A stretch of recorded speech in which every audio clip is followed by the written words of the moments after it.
예, 안녕하십니까. 국립외교원 외교안보 연구소장입니다. 시간이 이제 돼서 저희 전략지역연구부에서 준비한 10월 7일 발생한 이스라엘 팔레스타인 사태에 관련 중동 정세 평가에 관련 긴급 간담회를 개최하고자 합니다. 오늘 우리나라 이제 중동 문제에서 가장 권위 있는 전문가이신 우리 전략지역연구부의 임남식 부장님으로부터 하마스의 이번 이스라엘 공격에 대한 그 여러 가지 배경과 거기에 따른 함의를 심층적으로 한번 들어보고요. 그 다음에 최우선 통일연구 국제안보통일연구부장님, 그 다음에 지금 곧 화상으로 연결되실 서강대 이근우 교수님 모시고 토론 진행해 보도록 하겠습니다. 우선 지금 주말 사이에 지금 국제정치의 새로운 큰 변화 요인 그리고 또 화두로 떠오르고 있는 이스라엘 팔레스타인 사회에 관련해서 우리 임남식 교수님 발표 들으시겠습니다. 임 교수님. 예, 감사합니다. 이틀 전에 긴급하게 회의를 결정하고 또 이렇게 세팅을 하다 보니까 좀 불비한 점이 있습니다. 혹시 지금 접속하시는 분들 중에서 여의치 않은 분이 계실지 모르겠는데 좀 안정될 것 같고 양해를 부탁드리겠습니다. 오늘 참 그래도 저에게 뜻깊은 것은 또 제가 존경하는 우리 소장님 사회를 맡아주시고 또 우리 안보전략의 권위자이신 최우선 교수님께서 토론해 주시고 또 전쟁사에 있어서는 나름대로 한국에서 전문가이자 권위자이신 서강대 이근욱 교수님께서 지정 토론을 통해서 지금 이팔 분쟁이라고 하는 것을 단순히 중동의 이슈로만 국한하지 않고 사실은 어떤 그 사회과학적, 국제정치학적인 맥락에서 좀 들여다볼 수 있는 계기를 갖게 돼서 참 반갑게 생각합니다. 저는 발표는 한 30분 내외로 하고 그리고 토론자분들께 한 15분씩 들으면서 이 사태를 전반적으로 시선을 공유했으면 좋겠다 싶습니다. 그 순식간에 정세가 뒤바뀌고 그러다 보니까 큰 흐름에 천착하기가 무척 어렵습니다. 갑자기 이제 이 하마스의 공격이 생기고 나서 그리고 나서부터 한동안 사우디아라비아가 중동에서 주인공이었다가 지금 갑자기 굉장히 수세적인 위치로 바뀌게 되고 미국이 주도하고 있던 사우디아라비아와 그 이스라엘과의 수교 프로젝트도 전부 다 이렇게 또 중단된 그런 상태라고 말씀드릴 수가 있습니다. 그러니까 연구자로서 어떤 이런 그 변화를 보는 것은 굉장히 좀 흥미로운 주제이긴 하나 그러나 좀 아쉬운 것도 있습니다. 뭐냐면 너무 많은 사람들이 죽어가고 있고 그리고 이런 어떤 그 사건의 이면에 피 흘린다고 하는 피 흘림의 어떤 그 비극들이 계속 같이 따라가고 있기 때문에 좀 지치기도 합니다. 그런 소회를 좀 먼저 말씀드리고 싶었습니다. 그리고 또 하나 먼저 말씀드리고 싶은 것은 이번 하마스의 이 행위는 용납하기 좀 어려운 것이죠.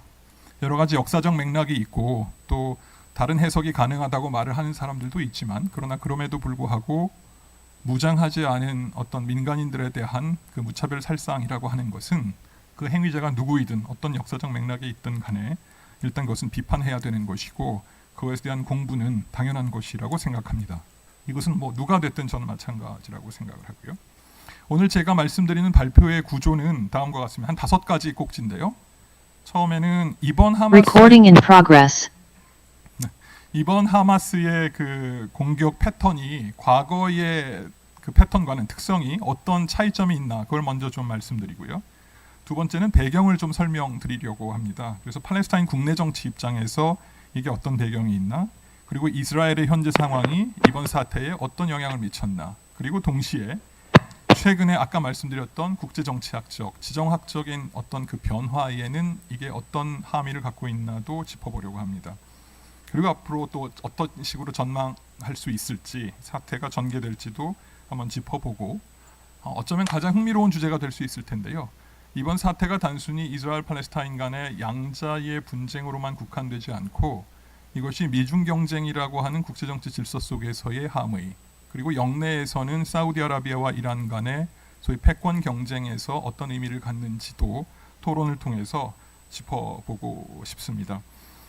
새로운 내용은 없습니다. 다 외신과 내신을 통해서 전해진 내용들인데 그것을 이제 어떤 식으로 한번 좀 정리를 해볼까 하는 차원에서 발표를 요목별로 정리해 보았습니다. 먼저 이번 그 하마스 공격의 특성입니다. 크게 네 가지 성격을 갖습니다. 입체성, 전격성, 그리고 잔혹성, 상징성 이렇게 나누어서 볼 수 있는데요. 입체성이라고 하는 것은 여러분께서도 다 보셨겠지만 뉴스에서 접하셨겠지만 전방위적이고 굉장히 다양한 공격 수단을 활용해서 육해공으로 침투했습니다.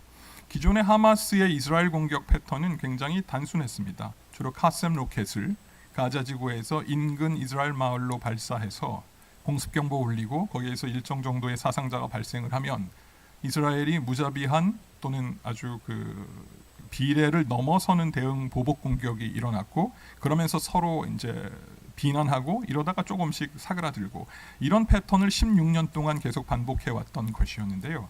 이번에는 좀 달랐습니다. 여러분께서 보셨던 것처럼 먼저 로켓포 공격 자체의 규모가 완전히 달랐습니다. 수천 발이 동시에 날아갔고요. 그리고 전동 패러글라이딩이나 소형 침투로 해상 침투까지 보트로 해상 침투까지 있었고 드론 정밀 타격으로 스마트 펜스의 통제탑을 타격함으로써 소위 이스라엘의 C4I 시스템에 교란을 가져오고 동시에 이제 페일로더 같은 불도저 같은 것으로 벽을 뚫으면서 그러면서 트럭이 사람을 싣고 들어가서 교전이 벌어졌던 그런 상황을 저희가 목도했었습니다. 두 번째는 전격성이었습니다. 이것은 이스라엘의 정보 실패와 연결되는데요. 사전 징후가 전혀 없는 상황에서 전격적 공격 행위로 인해서 충격이 배가 됐습니다. 그리고 하마스의 전체 전력 및 기동력에 대해서 이스라엘 정보 당국이 조금 납득하기 힘들 정도로 오평가를 했다고 하는 분석이 지금 나오고 있습니다. 세 번째는 잔혹성입니다. 이거는 제가 제일 주목하는 부분인데요. 아까 잠깐 말씀드렸던 것처럼 기존의 공격 패턴이 로켓을 통한 타격이었다면 그것은 사람과 사람이 Recording in 대면하면서 progress. 싸우는 게 아니라 굉장히 이것은 잔혹한 상황이 이번에는 발생했습니다. 사람이 직접 가서 총으로 소위 말하는 살상이 일어났고 얼굴과 얼굴을 마주보는 그런 일들이 반복되면서 사실은 이번 사태는 유례 없을 정도로 이스라엘 국민들에게는 팔레스타인 특히 이 하마스 같은 무장 집단을 악마화하는 기존에도 굉장히 싫어했고 비난해왔지만 거의 악마에 준하는 세력으로 바라보게 되는 계기가 되지 않았을까 싶습니다. 비무장 민간인에 대한 소프트 타겟 테러의 조직화, 일상화 양상이 반복될 것 같습니다. 네 번째는 상징성입니다. 이슬람 테러 집단이 주로 많이 하는 그런 어떤 상징적인 의미를 이번에 담은 것 같은데요. 주로 타이밍이었습니다. 이게 수콧이라고 하는 이슬람 3대 절기의 마지막 축제일, 끝나는 날의 축제일에 벌어졌고요. 보통 이런 축일에는 종교인들이나 어떤 세속주의자들 상관없이 집단으로 모여서 파티를 하고 또 이 절기를 무사히 마친 것을 기념하면서 회집이 일어납니다. 이 날을 노렸다고 하는 것이 하나. 두 번째는 더 중요한데 이 날이 언론지상에서 여러분 많이 보셨겠지만 욤키푸르 전쟁 50주년 바로 다음 날입니다. 왜 50주년 기념일에 하지 왜 다음 날이었을까 싶은데 그날이 바로 샤밧, 안식일이었습니다. 그래서 기본적인 이스라엘의 기능이 상당 부분 중지가 되는 날이었고요. 그러다 보니까 이제 이 날 어떤 공격이 있었는데 이거는 욤키푸르라고 하는 전쟁 자체가 현대 이스라엘 건국 이후의 역사를 되짚어 보면 이스라엘 국민들이 가장 트라우마가 있는 전쟁이 바로 이 4차 중동 전쟁 욤키푸르 전쟁이었고요. 이때는 시리아와 이집트 연합군의 기습 공격으로 이스라엘이 거의 패전 위기까지 몰렸던 전쟁이었습니다. 그래서 이 정보 실패로 인해서 나라가 백척간도에 설 수 있다고 하는 것을 경험했던 전쟁이었기 때문에 욤키푸르의 50주년 기념일 다음 날이라고 하는 것이 가져다준 상징성 그리고 이날을 공격일자로 택한 것은 제가 과대하게 해석하는 걸 수도 있지만 그러나 이날을 기억하는 이스라엘 피습당한 국민들 입장에서는 반세기 전의 그 비극을 다시 한번 되살리는 트라우마가 되지 않았을까. 역으로 생각하면 그만큼 이것은 우발적인 공격이거나 즉흥적으로 공격했다기보다는 꽤 오래 준비했고 타이밍을 잡아챘고 그날을 픽업했다고 하는 차원에서 조금 의미를 더 부여할 수 있을 것 같습니다. 또 하나의 상징성은 이번 작전 명령을 이 하마스가 알 악사 홍수라고 하는 이름으로 붙였다고 하는 것입니다. 잘 아시는 것처럼 이 알-악사 모스크는 이슬람의 3대 성지 중에 하나입니다. 메카, 메디나 그리고 이 알-악사 모스크가 있는 예루살렘인데, 알-악사 모스크는 지금 하마스가 다스리고 있는 또는 하마스가 점유하고 있는 가자 지구가 아니라 또 하나의 팔레스타인의 주요한 영토라고 할 수 있는 서안 지구에 있는 소위 동예루살렘의 성지입니다. 그런데 최근에 이스라엘 정부가 굉장히 그 연정이 구성되면서 극우 강요들이 팔레스타인을 도발하는 메시지들을 많이 발신했고, 최근에 알-악사 모스크에서 유대교 근본주의자들의 일정 정도의 도발 행위가 있었던 것으로 알려졌습니다.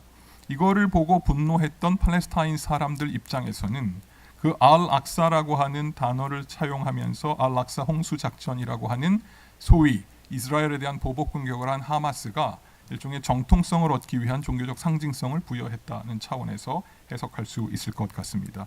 이게 좀 특이하게 다른 점이었습니다. 그리고 이것은 조금 불길한 징조가 없지 않습니다. 기존의 패턴에서 벗어났다고 하는 것은 하마스가 지난 16년 동안의 자기들의 행보와 궤적을 바꾸는, 어쩌면 그 변화의 자리에서 새로운 방향으로 지금 트는 것이 아니냐 하는 그런 조심스러운 예측을 하게 합니다. 이번 사태의 배경입니다. 두 번째입니다. 첫 번째는 팔레스타인 국내 정치 요인입니다. 왜 그러면 하마스가 이번에 이런 일들을 저질렀을까라고 하는 점을 볼 때, 저는 그 하마스의 일종의 그 팔레스타인에서의 정치 권력 Recording in progress. 반영된 사안이 아닌가라고 생각을 합니다. 그래서 하마스의 권토 중내 강경 포석이라고 저는 보통 이야기를 하는데요. 잠깐 요거는 배경 설명이 필요합니다. 하마스는 원래 설립 때부터 무장투쟁 집단이었습니다. 정치 권력을 획득하려고 했던 집단이라기보다는 이스라엘의 일종의 점령에 대해서 저항하고 그것을 무장투쟁을 통해서 싸우겠노라 만들어졌던 집단이었는데, 2006년 1월에 이 하마스가 제도권으로 들어오면서 선거에 나서게 됩니다. 그때 팔레스타인에선 입법의회 선거가 있게 됐고, 그 입법의회 선거에서 아주 이례적인 결과가 나왔습니다.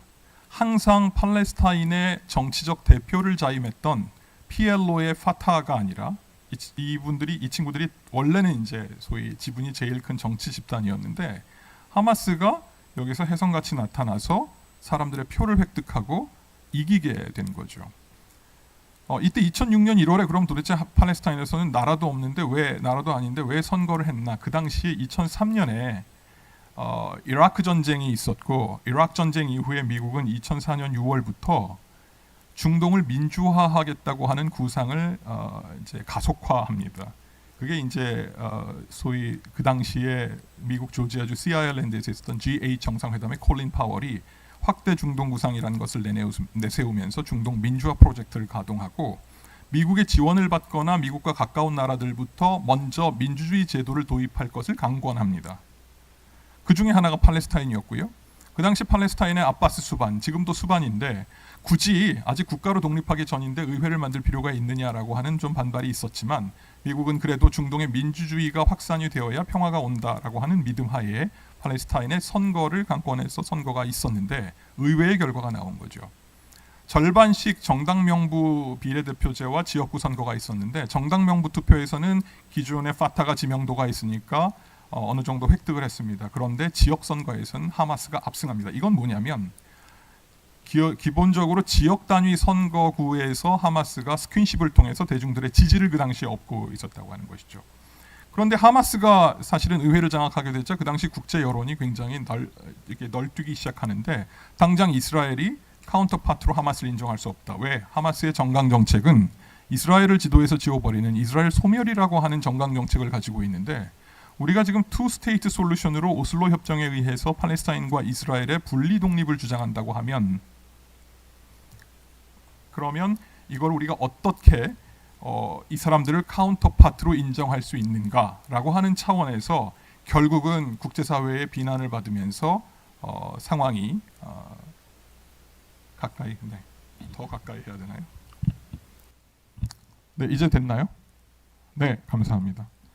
제가 목소리가 큰 편이라고 생각했는데 더 가까이 하라고 하는 걸 보니까 이 안의 분위기와 또 이게 온라인을 통해서 전달하는 게 조금 다른가 보네요. 네, 이런 좀 불비함이 있음을 좀 양해해 주셨으면 좋겠습니다.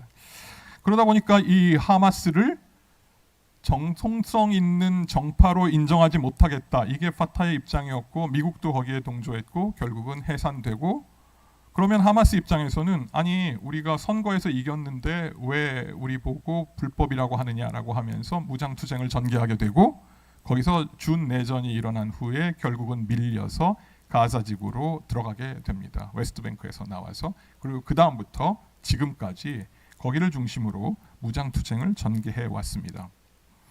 그런데 그 16년 동안 파타가 소위 서한 지구를 다스리면서 이끌어왔던 팔레스타인 상황이 어떠냐?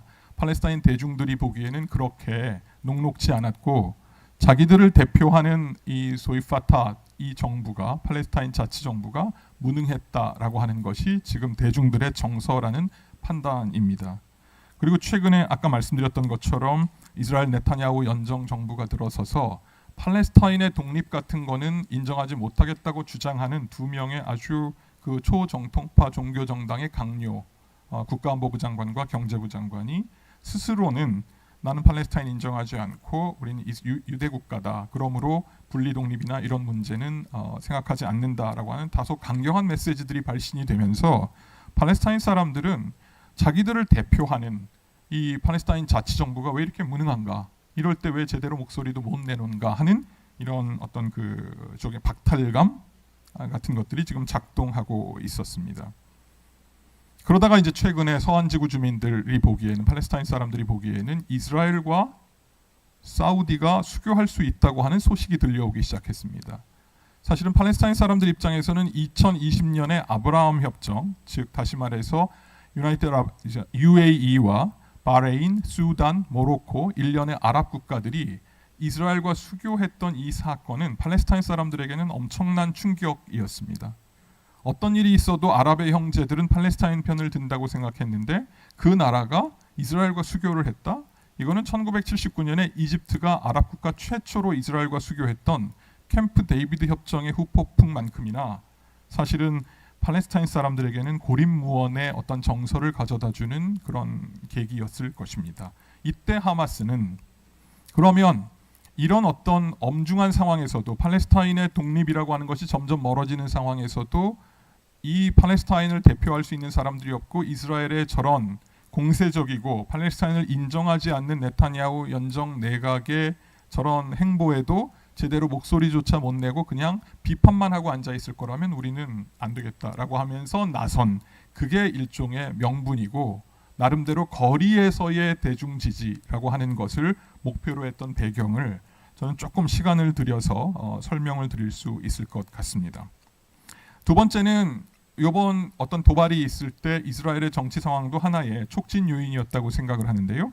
그것은 사실은 여러분께서 잘 아시는 것처럼 올 1월부터 이스라엘 네타냐후 정부가 소위 사법개혁에 나섰고, 그것을 위해서 국론이 분열이 돼서 혼란상이 계속 가중되어 왔습니다. 그 내용을 제가 자세하게 말씀드릴 필요는 없고요. 그러면서 사실은 이스라엘 내부에서는 무슨 하마스나 팔레스타인의 도발이라고 하는 것은 국가 위험의 수준으로 크게 위험 수준으로 인식하진 않고 있었고, 오히려 자국 내의 어떤 그 정치 게임이나 이런 것들이 압도하고 있던 그런 상황이었다고 볼 수 있고, 이 방어태세 약화 상황을 사실은 하마스가 활용한 측면이 있습니다.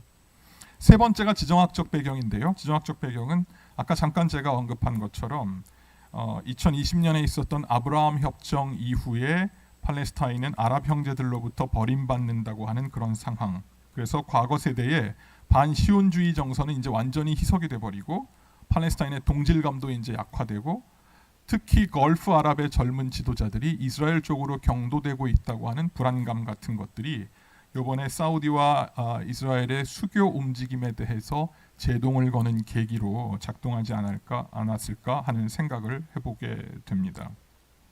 특히 상황 전개에 예의주시하고 있는 팔레스타인 사람들 같은 경우에는 올 3월 10일에 베이징에서 있었던 이란과 사우디의 수교 이후 미국이 다시 사우디를 미국의 진영으로 끌어들이기 위해서 이스라엘과의 삼각축을 만드는 아브라함 협정의 확대판 같은 것들을 보면서 불안이 더 가중된 것 아닌가라는 생각을 해보게 되고요. 그래서 그 이슬람이나 아랍의 종주국 또는 맏형을 자임하는 사우디가 이스라엘과 수교하게 된다면 팔레스타인 입장에서는 앞으로 국제사회에서 자기를 지지하고 어떤 상황이 발생해도 자기들에게 있어서는 기댈 언덕이 없어진다고 하는 공포감 같은 것들이 이번에 사실은 하나의 중요한 동기이자 배경이 아니었을까라고 짚어봅니다. 그 뭐 효과가 나타났다고 하는 것은 조금 말이 조금 세지만 어쨌든 지금 사우디아라비아는 팔레스타인 편을 지지하고 나섰고 천명을 했고 미국은 이스라엘 편을 지지하면서 사실은 이스라엘과 팔레스타인 분쟁 사이에서 양쪽으로 척지는 모양새가 나타났고 당분간 사우디아라비아와 이스라엘 간의 수교 노력은 완전히 이것이 이제 취소된 것은 아니라지만 일정 정도는 중단된 것으로 보는 것이 맞다고 생각을 합니다. 세 번째로 전망입니다.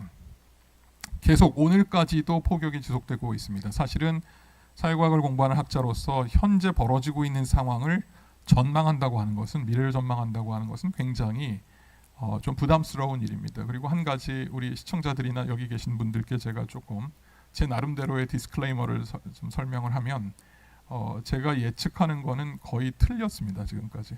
그러니까 그걸 좀 염두에 두시고 제 예측과 반대로 나갈 가능성이 더 높다는 차원에서 좀 봐주시면 좋겠습니다. 약간 농담이 섞여 있는 말이었음을 인식해 주시고요.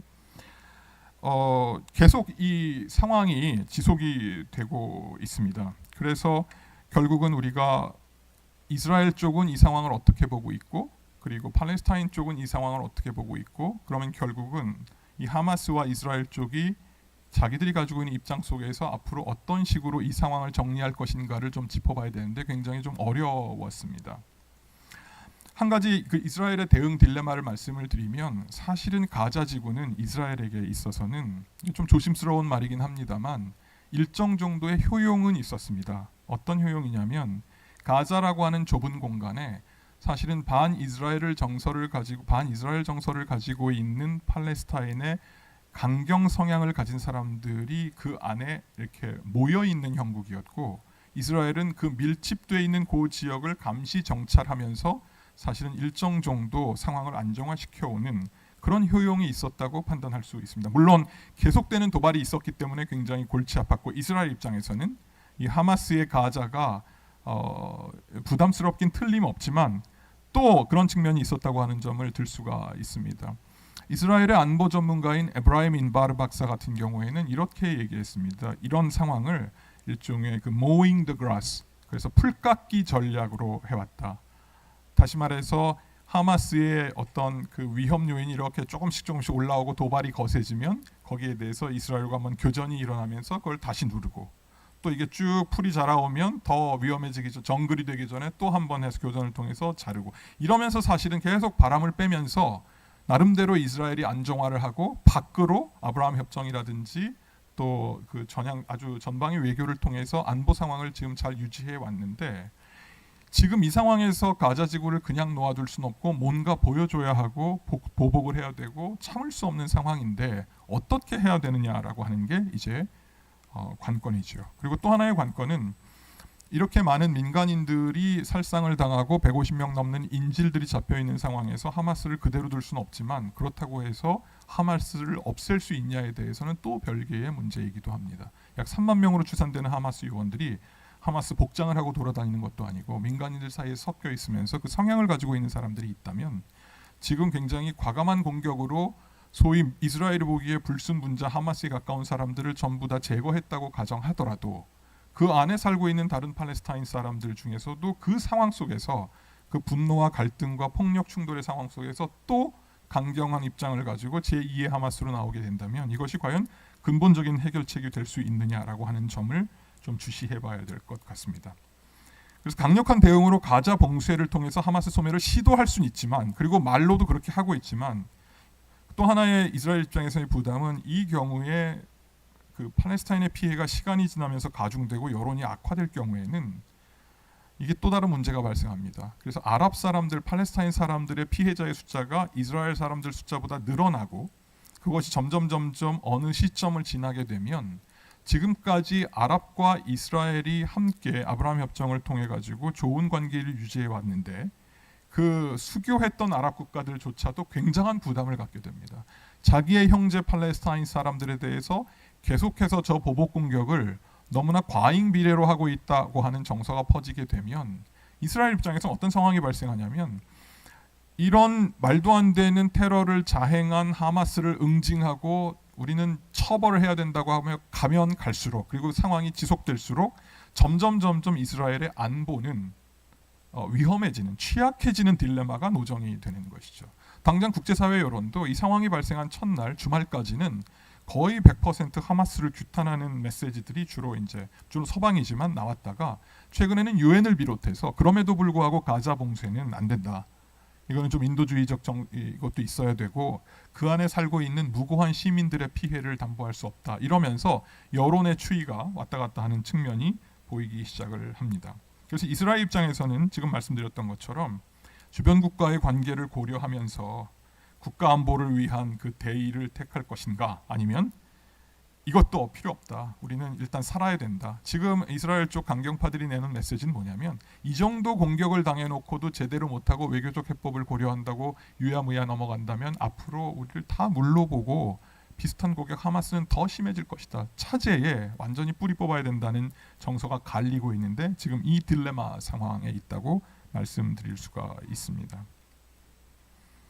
좀 불리하긴 좀 어려운 상황이긴 합니다. 당장 유니세프가 발표한 거에 보니까 지금 가자 지구에 있는 주민들의 50%가 미성년자라는 거예요. 그러다 보니 이게 압도적인 무력 진공 작전을 펴기에 절반이 미성년자가 있는 지역에 대한 폭격이나 어떤 공격이라고 하는 것이 가져다주는 그 부담감은 아마 작지 않을 거라고 생각을 합니다. 두 번째는 하마스의 대응이 딜레마입니다. 아까 말씀드린 여러 가지 배경과 동기를 통해서 사실은 하마스는 나름대로 선명성을 부각시키는 데는 성공했습니다. 그리고 자기들도 이렇게까지 이스라엘의 그 엄청난 스마트 펜스를 뚫고 들어가서 인질까지 납포해오는 성과를 거둔 것에 대해서 아마 자축도 하고 놀라고 있을 것 같긴 합니다.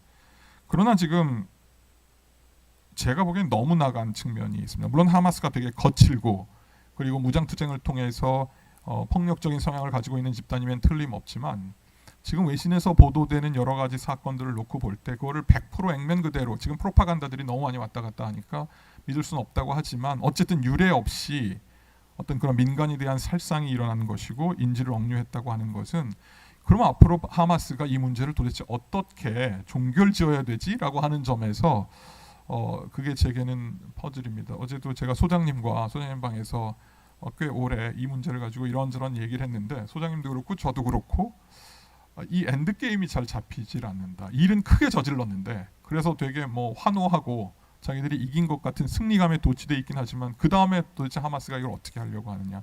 이스라엘에 저 가공할 만한 비례 공격을 당할 때 거기서 이걸 어떻게 하면서 자기들의 레지티머스 정통성을 이야기하고 팔레스타인의 대표라고 하는 말을 할 수 있느냐에 대해서 사실은 지금도 이게 저에게 있어서는 아직 풀리지 않는 숙제라고 이야기할 수 있습니다. 팔레스타인 내부에서도 아마 하마스가 지금 저지른 이 일을 보면서 속 시원해하는 사람들도 있고 야 이거 이러다가는 진짜 이스라엘이 완전히 우리와 척을 지고 이제는 무슨 두 국가 해법이나 이런 거로부터 완전 물 건너가는구나 하면서 상황이 악화되고 더 좌절스러운 종말론을 생각하는 사람들도 아마 없지 않을 것 같습니다. 약간 양가 감정이 있을 거라고 생각을 하고요. 자, 이런 맥락을 반영해서 그럼 앞으로 어떻게 전개될 것인가 한 세 가지 정도의 예상 시나리오가 있습니다. 첫 번째는 속결 단기 시나리오인데 이스라엘이 거점 괴멸 지상군 투입해가지고 이제 그 가자 지구에 있는 하마스 거점을 완전히 괴멸시키고 그리고 인질 구출 작전도 아주 세게 하는 시나리오입니다. 여기서 말하는 인질 구출 작전은 성공 확률이 보장되지 않는 구출 작전이고 희생을 감수하는 작전을 의미합니다. 그래서 완전히 가자를 평정해버리고 새로운 리더십을 세우겠다라고 하는 메시지들을 지금 이스라엘 강성 지도자들은 계속 내놓고 있는데 저는 조금 회의적입니다. 아까 말씀드렸던 것처럼 가자에 살고 있는 240만 명을 도대체 누가 잘 다스릴 수 있을지 새로운 리더십을 세워준다고 하는 것도 잘 답이 안 보이고 그럼 너네들끼리 민주적으로 해가지고 새로운 거버넌스를 만들어봐 그것도 답이 안 나오고 그렇다고 해서 그럼 이 사람들을 다 어디론가 쫓아보낼 수도 없는 거죠.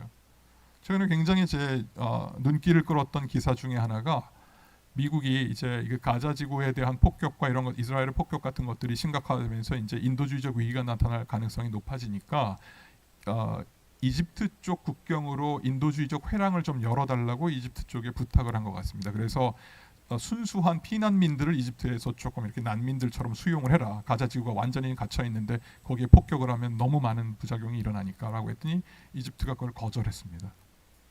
가자는 가자에서 해결해라. 이거는 굉장한 하나의 그 의미를 담고 있는 내용이라고 할 수 있는 거죠. 그만큼 사실은 가자 지구에 있는 230만 명을 받아줄 곳도 없고 가두어 두자니 답이 없는 그런 딜레마 상황이라고 해서 이거를 그냥 뭐 거점을 다 괴멸하고 새로운 가자 지구를 만들겠다고 하는 이스라엘 강경파의 공언은 제가 보기엔 그렇게 현실성은 없습니다만, 그러나 제가 우려하는 바는 뭐냐면 지금 네타냐후가 이끄는 연정에는 합리적이고 온건한 정치인도 많이 있지만 연정을 붕괴시킬 수 있는 캐스팅 보트를 가지고 있는 초정통파 유대교 정당들의 목소리가 지금 너무 세서 이 사람들 같은 경우에는 어쩌면 이게 일종의 이데올로그처럼 돼 있거든요. 팔레스타인 인정할 수 없고 죽기까지 싸우자라고 하는 생각이 만에 하나 조금 더 이 상황이 악화되면서 힘을 얻게 되면 더 비극적인 쪽으로 나아갈 수 있지 않을까 싶습니다. 두 번째, 요새 많이 나오는 게 확전 시나리오입니다. 5차 중동 전쟁이 되는 게 아니냐라고 하는 얘기가 있는데요. 약간 이건 개념을 좀 분리해서 볼 필요가 있습니다.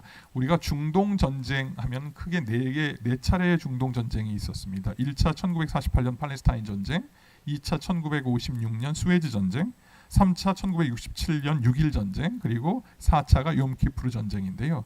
우리가 중동 전쟁이라는 표현을 쓰는 이유는 아랍과 이스라엘 국가와 국가 간의 대결일 때 중동 전쟁이라는 표현을 씁니다. 예를 들어서 이란 이라크 전쟁을 중동 전쟁이라고 하진 않습니다. 그러니까 이스라엘이 당사자이고 그 상대자가 아랍일 경우였는데, 지금 상황에서 5차 중동 전쟁이란 말이 개념상 맞지 않는 것은 주변에 있는 어떤 아랍 국가도 지금은 이스라엘과 전쟁하고 싶어 하지 않습니다. 할 나라도 없습니다. 영내에서 딱 하나가 있다면 비아랍 국가인 이란 정도인데, 이란도 이스라엘과 전면전을 한다고 하는 것은 비현실적입니다. 왜냐하면 접경 국가도 아니고 두 나라가 전면전을 벌인다고 하는 건 미사일 공격 정도 외에는 사실은 전면전으로 들어가기는 좀 어렵다고 하는 것이죠. 다만 여기서 우리가 확전 가능성이 없다고 완전히 또 단언하기 어려운 성격의 확전이 뭐냐면, 그것은 일종의 이란이 지원하고 있는 영내의 무장 집단이나 친이란 세력들이 이스라엘을 도발하면서 그 도발이 저강도 분쟁으로 시작됐다가 조금씩 그 스케일이 커지면서 계속 진행되는 정도의 확전 정도는 저는 가능성이 있다고 생각을 하고, 여기 만약에 이스라엘이 조금 더 과하게 대응하고 이런 과정에서 사실은 2014년이나 2021년 또는 2006년 레바논 사태 정도까지 올라갈 가능성은 완전히 배제할 수는 없다고 저는 생각을 합니다만, 그러나 지금 사실은 미국을 비롯해서 뭐 중국이나 역외 강국 그리고 영내의 강국들도 이스라엘 팔레스타인의 전쟁을 원하지 않는 차원에서는 사실은 가능성은 있으나 아주 유력한 시나리오라고 보긴 어렵습니다. 그렇다면 세 번째 시나리오인데요.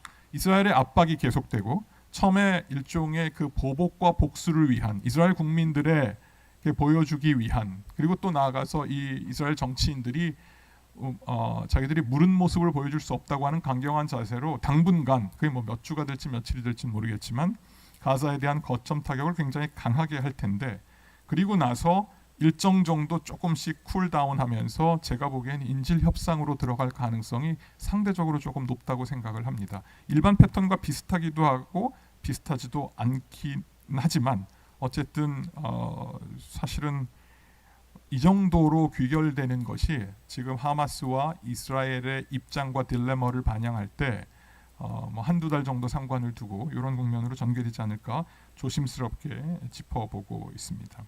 그러나 한 가지 돌발 변수이자 우려점은 뭐냐면, 상황을 안정시키기보다는 상황을 흐트러트림으로써 이익을 얻는 세력들이 양쪽에 있고, 그것이 이제 그 두 세력이 적대적 공생 관계를 만들어 나가는 일종의 이스라엘의 극우 초정통파 정치인들이나 또 하마스의 강경파 같은 사람들은 오히려 상황을 계속 악화시키려 할 가능성이 있다고 하는 점을 좀 지켜볼 필요가 있습니다. 시간을 제가 좀 많이 썼는데 간단히 정리하도록 하겠습니다. 네 번째는 주요국 입장인데요. 미국, 중국, 사우디, 이란 순으로 간단히 짚어보도록 하겠습니다. 미국은 지금 이스라엘 전폭 지지를 선언했고 항모 전단까지 동지중해에 이제 파견하면서 이스라엘에 대한 성원과 지지 의사를 정확히 표현했습니다. 그러나 아마 내심으로는 굉장히 당혹스러운 상황이긴 할 겁니다. 중동의 판을 잘 만들어 가면서 중국 견제에 큰 흔들림이 없도록 하는 인태 전략의 하나의 그 안정적 역외지대로 만들고 싶어 했던 바이든의 구상이 지금 약간 깨어지고 균열이 가는 상황이 만들어졌기 때문입니다. 그리고 한 가지 미국 입장에서는 조금 면을 상했던 게 얼마 전까지만 해도 제이크 설리번 국가안보 보좌관이 중동은 그 어느 때보다도 안정적이다 이런 말을 했고 그러면서 이 중동의 데탕트 분위기가 바이든 행정부에 굉장히 중요한 업적인 것처럼 이야기를 해오다가 순식간에 지난 토요일에 이게 뒤바뀌어진 상황에서 급하게 지금 미국이 고민해야 될 부분들이 많이 있습니다. 어쨌든 하마스를 악으로 지칭하면서 이스라엘에 대한 모든 지원을 약속했고 했지만 그러나 바이든 행정부도 최근 이스라엘 내각이 보여주었던 극우 행보에 대한 불편함이 있었고요. 그래서 뭐 항모전단 보내고 이란 대리 세력의 도발 방지하기 위한 모든 것들을 지금 이스라엘과 같이 공조하면서도 동시에 네타냐후에게 굉장히 지나가듯 말듯하면서 던졌던 메시지가 전쟁법을 지켜줄 것을 당부했습니다. 이 말은 무차별적 가자 폭격이나 가자 공습에 대한 일정 정도 미국의 그런 불편함이 있다고 하는 점을 은연중에 드러냈다고 생각을 하고요. 어젠가요? 토니 블링컨 국무장관이 했던 메시지가 뭐냐면 우리는 하마스와 다르지 않냐. 하마스는 무차별로 민간인을 살상하지만 우리는 그렇게 해서는 안 되지 않느냐라고 하는 메시지를 던지면서 일정 정도 지금 이스라엘의 강경 우파의 무한 보복에 대한 제동을 거는 모습도 드러나고 있습니다. 딜레마는 있을 겁니다. 지금 유럽 전선도 굉장히 피로도가 높아지고 있고 거기에 지금 중동 전선 더구나 아주 고질적인 이스라엘 팔레스타인 전선이 터지게 되면 과연 인도태평양에서의 중국 압박이라고 하는 미국이 방점을 찍어놓고 있는 이 아태 지역에서의 그 전략적 심도랄까요? 전략적 관심도가 얼만큼 계속 유지될 수 있을지가 저희가 좀 지켜봐야 될 부분이고요. 중국은 지난 3월 달에 사우디와 이란을 수교시키면서 중동의 중재자 역을 자임하고 나타났습니다만 이제 첫 숙제를 안아든 셈이라고 생각할 수 있습니다. 이 만만치 않다고 생각할 거고요.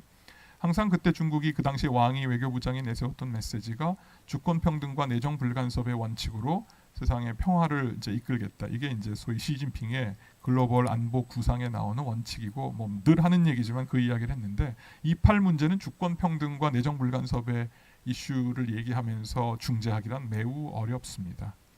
영토를 가지고 싸우고 다른 감정을 가지고 막 싸우고 있기 때문에 괜히 중재자처럼 있다가는 아무 메시지가 안 먹히기 때문에 사실은 이 문제는 어떻게 해결할 수 있을지 중국 입장에서는 지금 굉장히 조심스럽게 보고 있을 거라고 생각을 합니다. 한 가지 중국이 가지고 있는 레버리지가 있다고 하면 이란과 중국이 가깝기 때문에 하마스나 헤즈볼라나 또는 이슬라믹 지하드나 아니면 시리아에 있는 무장 정파에 대해서 아니면 지금 예멘의 후티 반군도 어제 막 이렇게 얘기를 하던데 이런 세력에 대해서 이란이 나름대로의 지분을 갖고 있기 때문에 중국이 이란을 설득하든 회유하든 압박해서 다시 또 중동에서 이 분탕질을 일으키는 이런 세력들에 대한 제어를 부탁한다면 나름대로 중국의 메시지가 먹힐 수 있을 것 같다고 생각을 합니다. 사우디는 당분간 팔레스타인 대의를 내세우면서 일단 아랍의 지도자를 자임할 겁니다. 빈살만 입장에서는 굉장히 지금 마음이 편하진 않을 겁니다. 왜냐하면 지금 굉장히 중국과 가까워지는 게임을 통해서 미국으로부터 얻어낼 것을 얻어내는 이 중간에서 굉장히 아주 그 담대한 게임, 외교 게임을 하고 있었는데 그게 이제 사우디와 이스라엘의 수교를 전제로 미국으로부터 상호 방위 조약에 준하는 안보 협력을 얻어내고 또 하나는 소위 평화적 핵 개발에 관련된 어떤 기술 지원이나 지지를 얻어내는 것이 목표였다고 알려지고 있는데 그 모든 것이 일단 다 중지된 상태라고 말씀드릴 수가 있습니다. 그러나 어쨌든 사우디 입장에서는 지금 이 상황이라면 차라리 아랍의 지도자를 자임하면서 호흡 조절하고 그걸 통해서 또 레버리지를 모색하는 쪽으로 이제 잠깐 발을 뺄 가능성이 있다 이렇게 생각을 합니다. 이스라엘과의 관계 정상화 그 이슈는 여전히 남아 있다고 생각을 합니다. 이란이 제가 보기에는 가장 드라마틱하게 영내에서는 일종의 우위라기보다는 확 상황이 반전될 만큼 이제 그 상황 조금 입지가 좋아진 그런 사례라고 말씀드릴 수가 있습니다. 이게 참 아이러니컬하죠. 사고를 치는 그런 일종의 빌런들을 지원하면서 온갖 욕을 먹고 비난을 받아왔지만 정말 정작 큰 사고를 치니까 그 빌런을 지원했던 이 이란이 해결해야 되는 주체가 될 수 있는 상황이 발생을 하게 됐다고 하는 것이죠. 그래서 이거를 앞으로 이란이 어떤 식의 레버리지로 활용할지 그게 관심사라고 생각할 수 있고요. 일정 기간 지금 포연이 좀 가라앉고 침전물이 가라앉은 다음에 뭐가 좀 보이기 시작하면 아마 이 상황에서는 헤즈볼라나 하마스에 대한 이란의 목소리를 내도록 국제사회가 부탁을 하거나 또는 협상을 할 가능성은 있다고 생각합니다. 마지막입니다. 함입니다.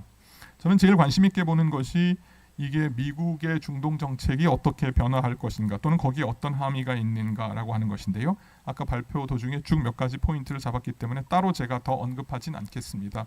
다만 답답하긴 할 겁니다. 오바마 정부 때 아시아 재균형을 말하면서 피보트 투 에이시아라고 얘기하면서 중동에서 발을 빼고 이라크 철군하고 중동에서 발을 빼서 소위 중국 견제로 쭉 하나의 흐름을 탔었는데 그때 그거에 제동이 걸렸던 게 사실은 아랍 스프링 이후에 벵가지 미 총영사관에서 있었던 대사의 피살이었습니다. 그때 미국 워싱턴 서클에서는 태평양 건너편에 있는 중국은 우리랑 전면전할 가능성은 당분간 없다. 그러나 대서양 건너편에서는 지금 시도 때도 없이 사람들이 죽고 이 난리인데 특히 중동 지역에서.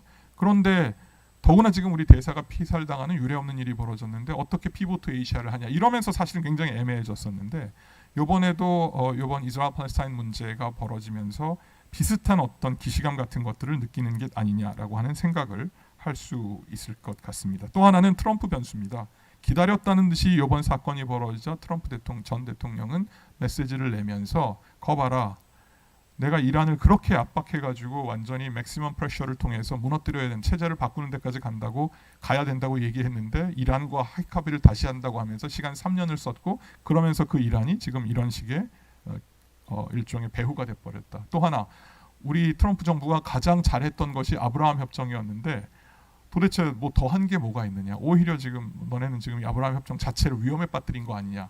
내가 되면 상황을 다시 반전시키겠다고 하면서 사실은 미국의 이번 바이든 정부의 중동 정책에 크게 내세울 게 없던 상황에서 트럼프 대통령은 만약에 두 사람이 맞붙게 된다면 굉장히 공격하기 좋은 소재를 얻게 된 상황이 지금 발생하고 있다. 이렇게 조심스럽게 짐작해 봅니다. 경제 변수는 뭐 넘어가도록 하겠습니다. 여러 가지 위험 요인이 있고 불확실성이 있고 상황이 지속될수록 투자 요인에 있어서의 문제는 생기지만 유가에는 아직은 그렇게 크게 반향을 가져오는 것 같지는 않습니다. 하루 이틀 지켜봤더니 처음에 한 3% 올랐다가 다시 좀 정상화되고 이런 과정을 보니까 사실은 이제 이 지정학적 리스크는 이팔 문제의 지정학적 리스크가 산유국들의 어떤 유가 문제까지 영향을 미칠 거라고 보기는 조금 어려워 보인다고 생각을 합니다. 마지막으로 중동의 지정학의 판도의 변화는 아까 잠깐 말씀드렸던 것처럼 이번 사태로 사우디아라비아가 처음에 공세적으로 중동의 판을 이끌고 가고 있다가 약간 숨 고르기 하고 호흡 조절해야 되는 상황으로 바뀌었고 반면에 이란이 하마스의 일종의 후견 국가로서 나름대로 목소리를 높이는 상황이 되지 않았을까 싶습니다. 또 하나 주목하는 점은 이제 세상은 강대국과 강대국이 부딪히면서 상황과 판도 안보 환경을 이끌어가는 세상이기도 하지만 동시에 한 줌도 안 되어 보이는 비국가 행위자들이 사건을 일으켰을 때 그것이 세상의 판도를 또 한 번 뒤흔들 수 있다는 것을 보여주었던 것이고요. 하마스가 이번 작전을 통해서 이번 도발을 통해서 사실은 용납할 수 없는 민간인들에 대한 살상을 저질렀는데 영내에 극단주의적 성향을 가지고 있고 극단적인 반서구 정서를 가지고 있는 폭력적 극단주의 세력 같은 경우에는 이것을 영웅적 행위로 아마 보고 있을 겁니다. 다시 말해서 지금은 좀 사그라들었지만 IS나 알카이다류 같은 더 나아간 하마스와 헤즈볼라보다 훨씬 더 나아간 극악한 테러리스트들 같은 경우에는 이제 작은 이 동원을 통해서 세상을 뒤흔들 수 있는 다시 그런 어떤 동력도 생길 수 있겠구나라고 하면서 훨씬 더 불안정한 그런 그림을 가지고 나가지 않을까라고 생각을 해보고 있습니다. 이 정도까지 정리하고 제 발표를 마치도록 하겠습니다. 시간을 좀 많이 써서 죄송합니다. 네, 감사합니다, 임 교수님. 시간을 많이 쓰셨다 그러는데 워낙 포괄적이고 현미경과 망원경을 겸비하고 과거와 현재를 넘나들면서 미래까지 전망해 주신 시간을 줄 모르고 들었던 것 같습니다.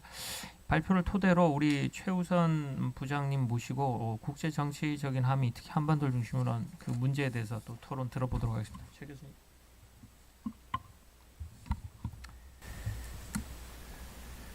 이게 뭐 발생한 지도 얼마 안 됐고 현재 진행 중인 일이기 때문에 뭐 다 같이 이렇게 모여서 좀 생각을 정리해 본다는 취지에서 제 뭐 개인적인 의견들을 좀 말씀을 드려보려고 합니다. 뭐 인남식 교수님이 이 발생 배경이나 아니면 전망에 대해서 상당히 분명하게 자기 생각들을 말씀해 주셨고, 저도 뭐 같은 맥락에서 좀 솔직하게 제 견해들을 말씀을 드리겠습니다.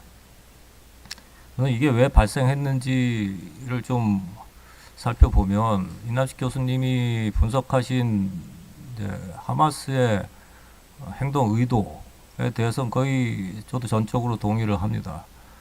아마 제일 직접적으로 영향을 미쳤던 건 결국 사우디아라비아하고 이스라엘이 접근하면서 아마 좀 심각하게 더 고립될 수 있다라는 아마 근심이 있었던 것 같고, 또 그간의 팔레스타인 문제 자체가 이제 뭐 아랍 국가들조차도 큰 관심을 갖지 않는 좀 잊혀진 이슈처럼 돼가고 있었기 때문에 아마 그걸 한번 강하게 부각시켜 보고자 하는 아마 좀 장기적인 생각도 있었던 것 같습니다. 그리고 뭐 아마 그 내부에 좀 권력 투쟁의 요소도 좀 있었던 것 같은데, 그런데 이걸 과연 어떻게 평가를 할 수 있을까?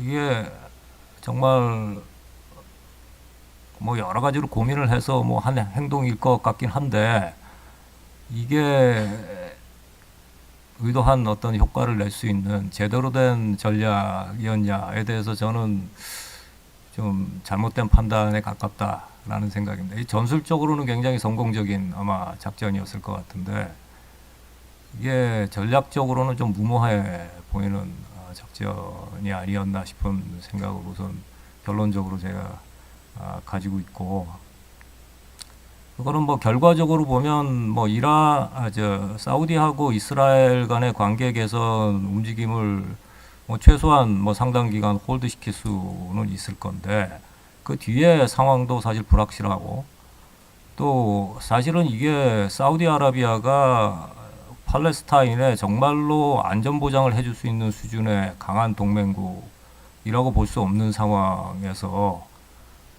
서로 둘이 관계 개선을 좀 한다고 하더라도 아마 그간에 가져왔던 사우디아라비아나 다른 아랍 국가들의 기본적인 팔레스타인 주민들에 대한 어떤 동정심이나 아니면 지지, 정치적인 지지가 사라지지는 않았을 것 같다는 생각입니다. 일정 정도 아마 고립감을 느끼는 추세가 계속돼 왔고, 아마 그게 더 심화됐을 가능성은 크지만, 그걸 되돌리키기 위해서 사실 이런 규모의 말하자면 공격을 해서 거의 전쟁을 자초하는 상황을 만든 건 사실은 좀 급진주의적인 어떤 사고가 상당히 강하게 그 밑바닥에 깔려서 영향을 미친 게 아닌가 싶은 생각을 합니다. 사실은 그런 사고를 하다 보면 거기에서 오는 여러 가지 비용이나 위험, 부담에 대해서 상당히 과소평가하는 경향을 보이는 거죠. 특히 다른 테러리스트들하고 다르고, 이게 하마스는 일정한 자기 영토를 실질적으로 가지고 있는 세력이고, 주민이 240만 명이 살고 있는 지역에 거의 일정한 관리 책임을 가지고 있는 그런 세력인데, 결국은 이런 행동을 했을 때는 민간인 살상뿐만 아니고 자기 조직의 와해까지도 생각을 해야 되고, 아주 장기적인 결국은 악순환으로 들어갈 수밖에 없는 상황이었던 거죠. 좀 더 온건한 형태의 정책 결정을 하는 집단이었다면 이런 행동을 하지는 않았을 거라고 저는 생각을 합니다. 근데 이런 어떤 좀 레디컬한 사고 체계가 상당 정도 이런 계산을 하는 데 있어서 영향을 미치지 않았을까. 오히려 그런 여러 가지 결과들을 뭐 성전이라고 하는 조금 더 종교적인 관점의 결과로 아마 해석하면서 이런 행동을 하고 있지 않을까 싶은 생각을 합니다. 이건 굉장히 근본적으로 좀 그런 어떤 급진주의에 영향을 받은 좀 무모한 행동에 가깝지 않은가 싶은 게 뭐 제 개인적인 판단입니다. 그리고 결국은 이게 뭐 이스라엘도 사실 이런 상황을 절대 원하지 않았던 것 같고, 그간에는 뭐 필요하다면 무력을 좀 제한적으로 사용하지만 대체로 이제 분리를 하고 현상 유지를 하면서 잘 관리해가는 기본적인 정책을 펴고 있었지만 이제는 과연 그런 정책이 서스테이너블한지에 대해서 근본적으로 사실은 회의할 수밖에 없는 그런 상황을 만들었고, 그게 아마 하마스도 앞으로 이스라엘에 어떤 대응이 오든 상당히 강경하게 서로 상호 대응을 할 거기 때문에 결국은 굉장히 높은 수준의 어떤 딜레마로 빠져들어갈 가능성이 높다는 생각인데, 뭐 앞으로 어떻게 전개될까에 대해서 임남식 교수께서 뭐 본인의 생각을 잘 정리해서 설명을 해주셨는데, 저는 좀 생각이 다른 것 같습니다. 그러니까 세 가지 정도로 정리를 해서 전망을 해보면, 우선 저는 대규모 지상작전이 있을 거라고 생각하는 사람입니다. 왜냐하면 이런 정도 거의 전쟁에 준하는 형태의 공격을 받고, 특히 레디칼한 어떤 세력에 의해서 공격받았을 때 이걸 그냥 좌시하고 있으면 뭐 과거 같은 패턴으로 다시 돌아가는 거죠. 아마 그 코스트가 크지 않다고 생각하고, 그 다음에도 아주 쉽게 비슷한 형태의 도발이 올 거라고 판단할 거기 때문에 대단히 강한 보복이 필요하다고 아마 생각할 가능성이 높다고 생각하고, 또 그런 결국은 목표는 이스라엘이 그간에 가지고 있었던 억제력을 회복하는 거겠죠. 회복을 위해서는 그럼 보복을 통한 심리적인 충격뿐만 아니고 아마 실질적으로 하마스의 전력이나 지도부를 괴멸시키려고 하는 아마 목적을 가질 가능성이 크다고 생각합니다. 그게 완벽한 괴멸로 가진 못하더라도 아주 심각하게 약화시켜서 상당 기간 동안 행동하기 어렵게 만들려고 하는 굉장히 강한 동기를 가지고 있을 가능성이 저는 높다고 생각합니다.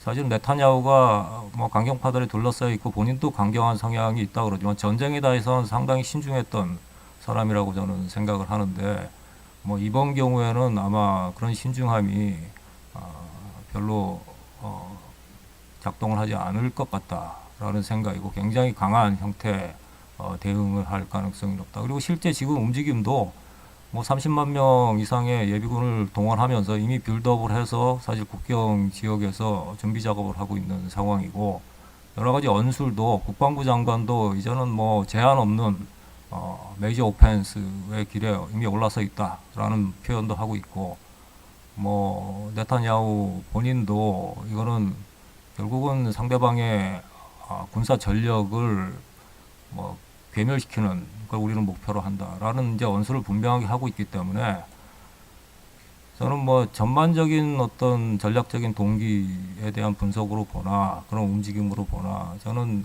가장 뭐 아마 현실적인 시나리오는 대단히 대규모의 지상작전을 통해서 아마 가자 지구까지 진입하고 소탕작전을 벌이는 그런 형태의 결과가 나오지 않을까 싶고, 그거는 뭐 아마 하마스가 예상을 했을 수도 있지만 뭐 엄청난 사실 이제 상호 충돌 과정으로 들어가는 그런 결과가 될 수밖에 없지 않을까 싶은 좀 개인적인 좀 걱정이 있습니다. 그리고 그게 결국은 지상작전을 벌인다는 게 굉장히 아마 어려운 작전이 될 겁니다. 본인들도 알고 있는 것 같고, 이스라엘 쪽에서도.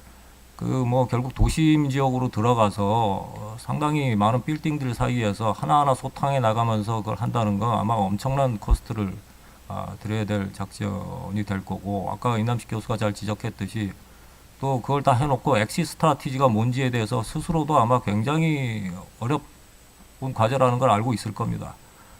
그거를 결국은 뭐 웨스트뱅크에 있는 지금 팔레스타인 어서리티에 그걸 남기는 방법도 있겠지만, 굉장히 사실은 정치적으로 부담이 가고 난감한 사실 상황이 되겠지만, 그럼에도 불구하고 저는 그 이후에 마지막 결과물보다는 그 과정을 통해서 우선 실질적으로 하마스를 약화시키는 데 중점을 두고 아마 사고할 가능성이 크고, 여러 가지 인도주의적인 문제가 발생할 거라는 것도 예상하겠지만, 아마 초기에 어떤 에어스트라이크 형태의 공격을 통해서 상당한 민간인 살상이 벌어지고 있는 상황이지만, 아마 시가전으로 들어가면 그런 살상은 최소화하려고 아마 노력을 하면서 핀포인트 작전을 할 가능성이 있긴 하겠죠. 하지만 어쨌든 전략적으로는 그런 희생과 인도주의적인 문제에도 불구하고 이스라엘의 세큐리티를 결국은 지켜야 된다라고 하는 아마 목적이 훨씬 더 우선순위를 갖고 이스라엘 지도부의 결정에 영향을 미치지 않을까 하는 게 제 개인적인 판단이고, 결국은 그 결과물은 굉장히 뭐 나쁜 형태의 어떤 악순환이 벌어질 가능성이 크다. 상당한 기간 동안 이건 뭐 군사적인 충돌의 양상을 보게 될 것 같다는 생각입니다. 그리고 하마스도 강경 대응을 하면서 끝까지 아마 대응을 하려고 할 거기 때문에 참 불행한 사태로 이미 들어가는 길을 뭐 블레임을 하자면 결국은 하마스가 여러 가지 뭐 전략적인 계산을 했겠지만 결국은 자초한 게 아닌가 싶은 생각을 합니다.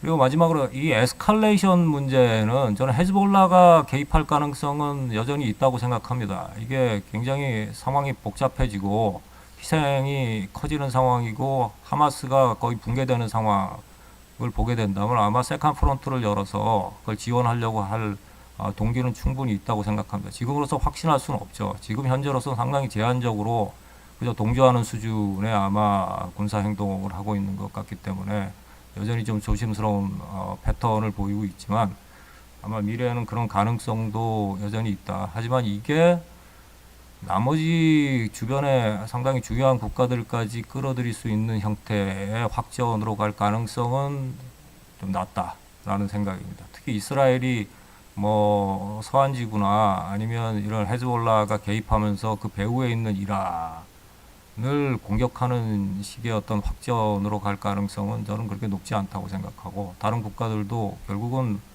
뭐 여기에 직접 군사적으로 개입해서 사실 자기를 희생시키려고 할 정도의 강한 동기를 가진 국가들은 사실 안 보이는 것 같습니다. 그래서 그 정도 수준의 에스컬레이션까지는 가지 않을 가능성이 높지 않은가 싶은 생각을 우선 합니다. 그리고 관련해서 과연 관련국들 특히 미국, 중국, 이란이 어떤 입장에서 어떤 행동을 할까를 조금 생각을 해보면 미국은 사실 그간에 특히 바이든 행정부가 가지고 있던 전략은 중동 지역에서 최대한 메이저 밀리터리 오퍼레이션은 피한다는 거였죠. 그게 가장 중요한 목표였고 또 외교적으로 문제를 해결하는 데 중점을 두면서 특히 이란은 가장 아마 위험한 봉쇄해야 될 대상이라고 생각하고 그걸 중심으로 해서 그간에 계속해서 갈등을 벌여왔던 아랍 국가들 특히 사우디아라비아하고 이스라엘을 일정 정도 화해시키면서 이란을 고립시키는 그런 전략적인 아마 방향을 설정을 했던 것 같습니다. 그런데 이제 이미 사태가 이렇게 됐기 때문에 아마 사우디하고 이스라엘을 서로 연결해주는 작업은 상당 정도 아마 지연될 가능성이 있지만 저는 그 과정이 포기되지는 않을 거라고 생각합니다. 결국 외교적인 쪽에 방점을 두고 그런 전략을 이제 여러 가지 문제가 좀 정리된 뒤에 다시 재개할 가능성이 저는 높다고 생각하고 군사적으로 직접 그것도 대규모 형태의 개입을 할 가능성은 저는 극히 낮다. 그 결과물은 아마 아까 인태 전략에 대한 영향에 대해서 우려를 하셨지만 저는 그렇게 큰 심각한 영향은 미치지 않을 거라고 생각하는 사람입니다. 그 우크라이나 전쟁도 결국 러시아를 경제적으로 군사적으로 지금 약화시키는 과정에 있고 그 아마 전쟁의 과정이나 결과가 어떻게 되든 아마 러시아는 상당히 지금보다 약화된 입장에서 유럽 국가들이 이미 갤버나이즈 돼 있고 또 미국이 가지고 있는 현재 정도 수준의 어떤 군사 태세에서 약간 더 상향된 형태의 군사 태세를 유지한다면 아마 유럽 지역에서의 미국의 어떤 억제력을 유지할 수 있기 때문에 사실 우크라이나 전쟁에 개입하면서 동시에 이런 이스라엘 문제가 좀 복잡하게 얽히긴 하겠지만 외교적인 어떤 에너지 소비를 넘어서서 엄청난 형태의 디버션이 일어나서 미국이 인태 지역에 대한 관심을 굉장히 낮출 수밖에 없는 그런 상황까지 갈 가능성은 저는 대단히 낮다. 그리고 중국이 워낙 이전은 중요한 정말로 중요한 그 라이벌이라고 생각하고 레이저 포커스된 상황이기 때문에 저는 그런 기본적인 미국의 국가안보 전략의 방향을 훼손할 정도 수준의 그런 사태로 발전하지는 않을 것 같다라는 생각입니다. 그래서 아마 미국이 계속 아마 할 방향은 이스라엘을 확실하게 지지하는 쪽일 거고, 뭐 군사적인 지원이나 외교적인 지지를 아마 확실하게 할 가능성이 크고, 그라운드 포스 지상군 형태의 작전도 용인할 것 같다는 생각입니다. 이미 설리반이 뭐 기자들하고 한 여러 가지 대담에서도 뭐 상당 정도 암묵적으로 그런 결국 하마스를 가자 지구에서 추적해서 제거하는 문제에 대해서는 뭐 용인하는 듯한 이미 표현들을 하고 있는 상황이라고 볼 수 있고, 아마 또 한편에서는 이게 과도하게 확전되지 않도록 사실 억제력을 발휘하는 역할을 미국이 배후에서 이스라엘을 지지하면서 할 가능성이 크다라는 생각을 합니다. 중국에 대해서는 인남식 교수님이 분석하신 거하고 뭐 생각이 같은데, 이거는 결국은 뭐 중재자 역할을 하겠다고 뭐 표현을 하고 있지만 실질적인 진전을 이루기는 어려울 거라고 봅니다. 특히 이스라엘이 뭐 거기에 동의하지 않을 것 같고, 대신 아마 이 갈등 과정이 길어지면서 결국은 어쩔 수 없이 이스라엘하고 미국이 뭐 굉장히 강한 연대를 보이고 다른 아랍 국가들하고의 관계가 뭐 딜레마에 상당 정도 빠질 수밖에 없는 상황이기 때문에 그걸 좀 활용해서 자신의 영향력을 확대하려고 하는 여러 가지 외교적인 노력들을 할 가능성이 크다. 그리고 확전 문제에 대해서는 확전의 위험이 여전히 높다고 생각하지는 않을 것 같습니다. 중국 입장에서도. 그걸 익스플로이트해서 자기가 굉장히 큰 이익을 얻을 수도 없는 상황이기 때문에 오히려 그보다는 뭐 자기가 좀 공개적으로 할 수도 있을 거고, 아니면 뭐 비공개적으로라도 뭐 이란에 대한 일정한 영향력을 통해서 이게 과도한 확전으로 가지 않도록 일정 정도 역할을 할 수는 있을 것 같다라는 생각이에요. 근데 대단히 적극적으로 행동할 것 같지는 않다. 또 한편으로는 그 정도의 제 생각이 있고, 이란한테는 이건 퍼펙트한 게임인 것 같습니다. 이게 전략적으로는.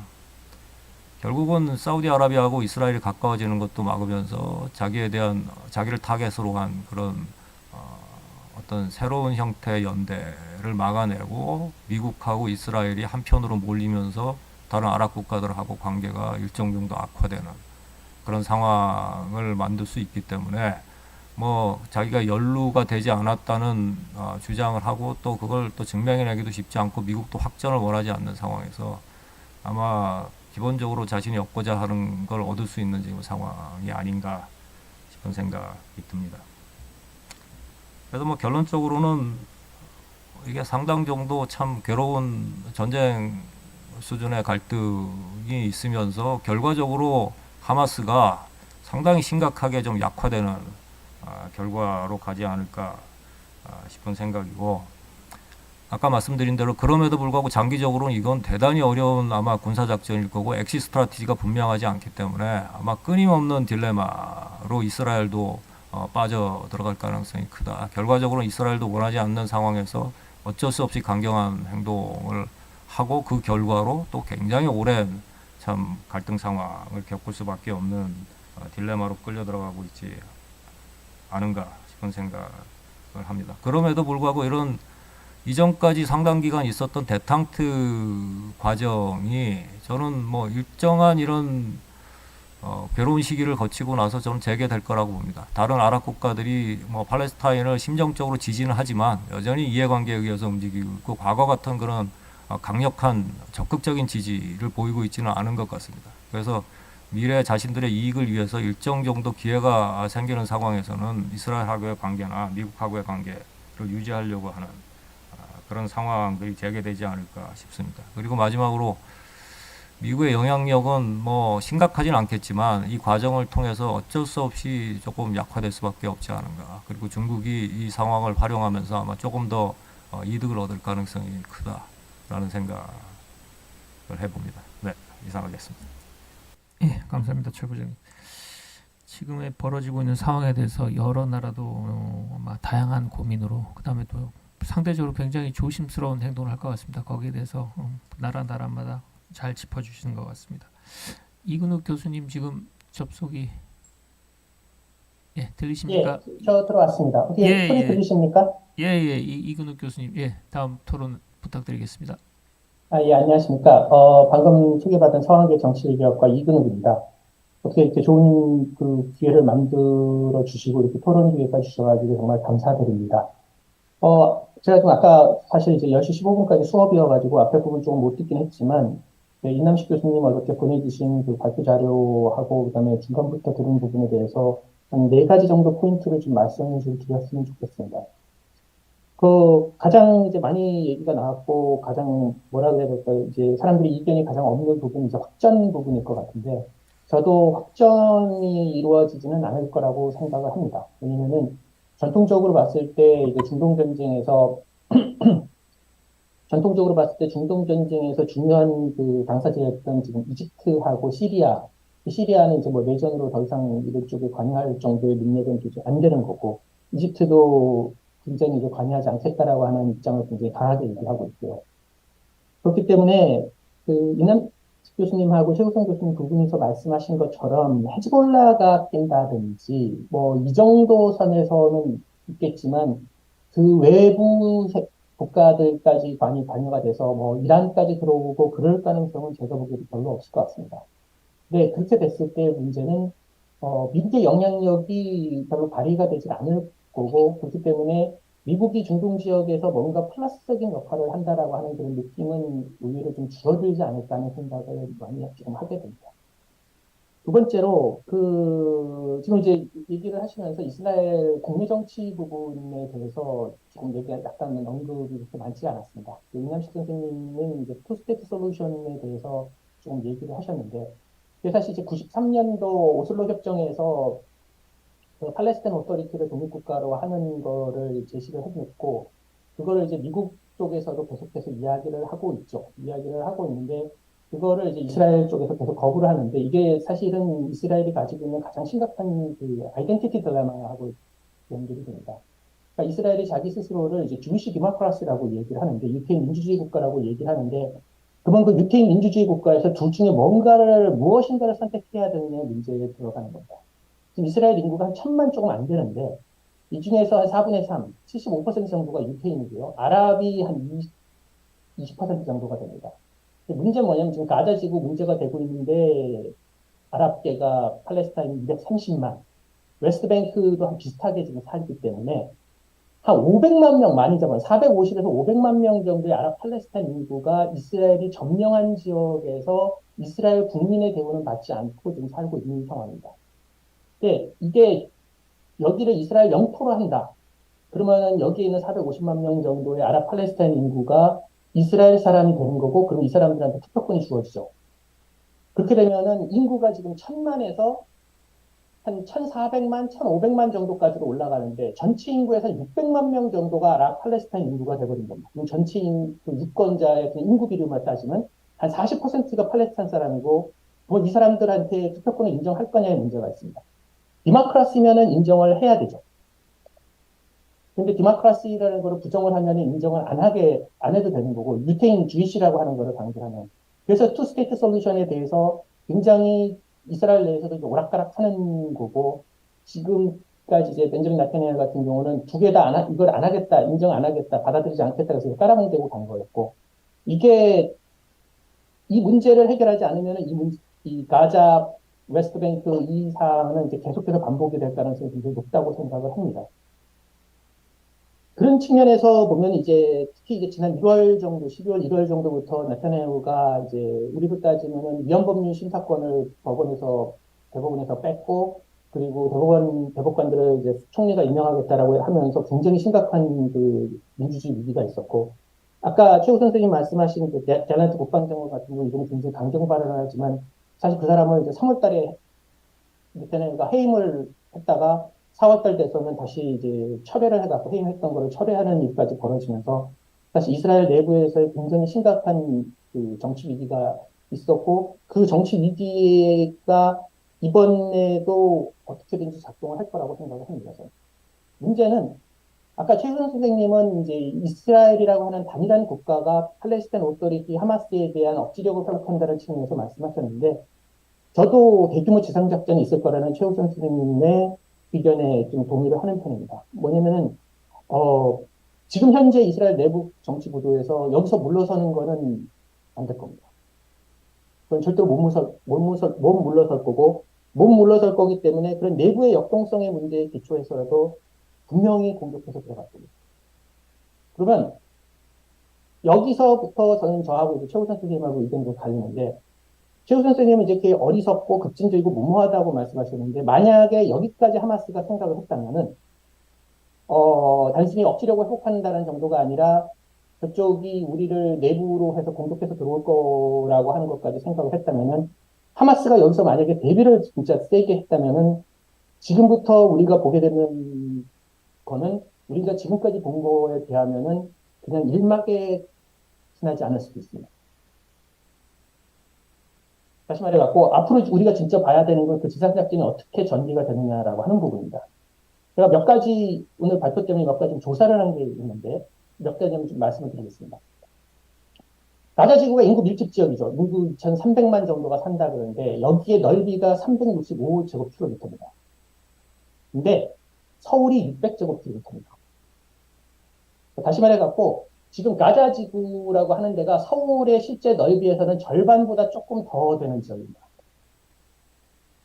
그래서 여기가 인구 밀도가 굉장히 높고 인구 밀도가 굉장히 높아서 서울 지금 인구 밀도라고 하는 거가 킬로미터당 16,000명, 제곱킬로미터가 16,000명이 사는데 가자 지구는 6,500명 정도가 삽니다. 제곱킬로미터당. 다시 말해갖고 서울시 그 인구 밀도 한 절반 정도 되는 데가 서울시 면적의 절반 정도 되는 지역에서 지금 싸우게 될 겁니다.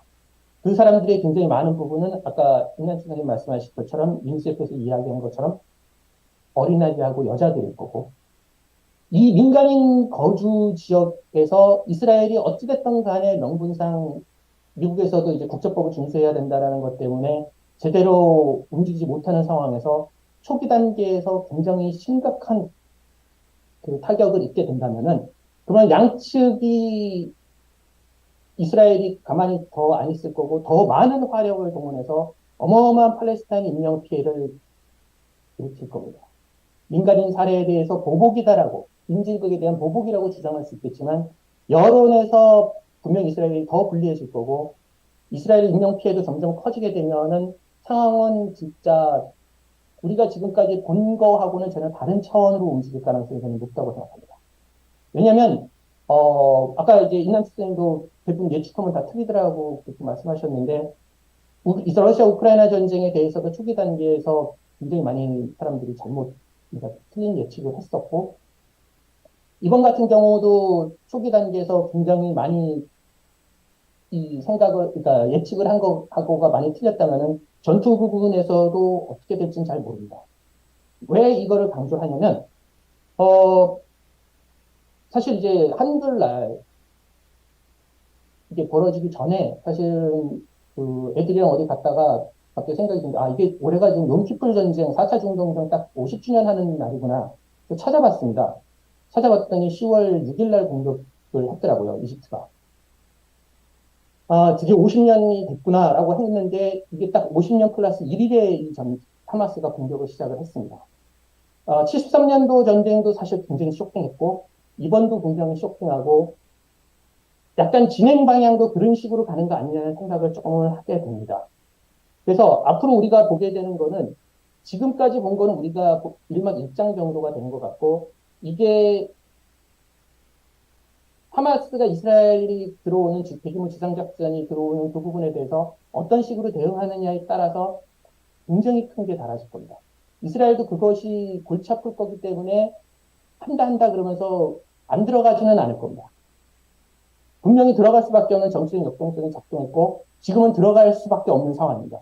들어갈 거고 거기서 얼마나 많은 피해가 나고 팔레스타인 민간인들, 어린아이들이 어떤 정도로 피해를 입느냐에 따라서 뭔가 굉장히 크게 달라지겠죠. 그리고 나서 그거를 기초해서 아브라함 협정에 플러스 팔레스타인 오토리티의 발언권을 보장하다라는 형태로 자기들의 최종적인 협정을 바꾸려고 노력을 할 겁니다. 그게 어떤 면에서 보면 무모할 수도 있고 어떤 면에서는 급진적이고 어리석을 수도 있지만 자기들 입장에서 봐서는 꽤 나쁘지 않은 선택일 수 있다라는 게 제 개인적인 생각입니다. 그다음에 그렇게 해갖고 이스라엘이 지금 전쟁 목표가 있느냐? 그러니까 엑세스 스트레치가 없다는 부분에 대해서는 모든 선생님, 저를 포함해갖고 두 분 발표자, 토론자들 다 동의를 하는 부분이고, 하마스를 괴멸시키고 난 다음에 그 다음에 어떻게 할 거냐? 답이 없죠. 이거는 진짜 답이 없는 문제입니다. 미국이 이라크하고 아프가니스탄에서 20년을 해서 아프가니스탄에서 20년 한 다음에 21년도 8월 15일 날 그렇게 막 철수해서 나왔고 아프가니스탄은 다시 그렇게 돼버렸습니다. 이스라엘도 비슷한 형태로 그런 딜레마에 빠질 거고 여기서 어떻게 할 거냐라고 하는 거를 생각하지 않고 지상작전을 할 수밖에 없는 상황에 지금 몰렸습니다. 그렇기 때문에 이스라엘도 앞으로 어떻게 자기들이 행동하느냐에 따라서 자기들의 옵션이 주어진다라고 하는 것 정도는 알 거기 때문에 은근히 조심할 거라고 생각을 합니다. 다만 그 조심하는 부분이 제대로 작동할 거냐? 저는 그렇게 작동하지는 않을 거라고 생각합니다. 왜냐하면 지금 감정적으로 엄청나게 격앙돼 있고 정치적으로 총리가 공지에 몰린 상황이기 때문에 지금은 강정책이 이기겠죠. 한반도 동아시아 관점에서 저는 최우선 선생님보다는 이남식 선생님 예측이 좀 더 맞을 것 같습니다. 무슨 말이냐면 중국에 대한 견제라고 하는 거가 에 대해서 많이 디스트랙트가 될 거라고는 생각을 합니다. 다만 그 디스트랙트 되는 부분이 그렇게 클 거냐라고 하는 부분에 대해서는 오히려 최우선 선생님 의견에 조금 더 동조하는 편인데요. 디스트랙트는 되겠지만 이왕 러시아 우크라이나 문제에서 디스트랙트가 됐기 때문에 또 추가로 디스트랙트가 된다 하더라도 그렇게 큰 차이는 없지 않을까라고 하는 생각을 합니다. 다만 중국의 영향력이 감소할 거냐 증가할 거냐라고 하는 부분에 대해서는 저는 약간 감소하지 않을까라는 생각을 합니다. 왜냐하면 이스라엘이 미국하고 결과적으로 지금 이제 굉장히 밀접한 관련을 가지게 될 거고 이번 기회를 통해서 그렇게 됐을 때 과거에 이제 이란하고 사우디아라비아의 국교 정상화 그 다음에 이제 이스라엘하고 사우디아라비아에서 협상에 대해서 중국이 중재하고 그러는 부분에서 지금까지 중국이 했던 거는 전통적으로 미국이 중동에서 했었던 그 사진에 미국 포지션에 중국이 자꾸 들어가는 사진을 찍는 거였는데 이제 이스라엘이 미국하고 하게 되면은 그런 식으로 미국이 과거에 했었던 것과 같은 영향력을 중국이 중동 지역에서 아랍 지역에 행사할 수 있을까? 그거는 그렇게 많아 보이지는 않습니다. 오히려 그런 측면에서는 중국 외교나 중국의 중동 외교도 아무래도 좀 딜레마에 빠지고 교착 상태에 들어가면서 앞으로 한 3, 4년 동안은 이리저리 찔러보겠지만 그렇게 뭐 특별하게 뭔가가 딱 나올 거냐 그럴 것 같지는 않습니다.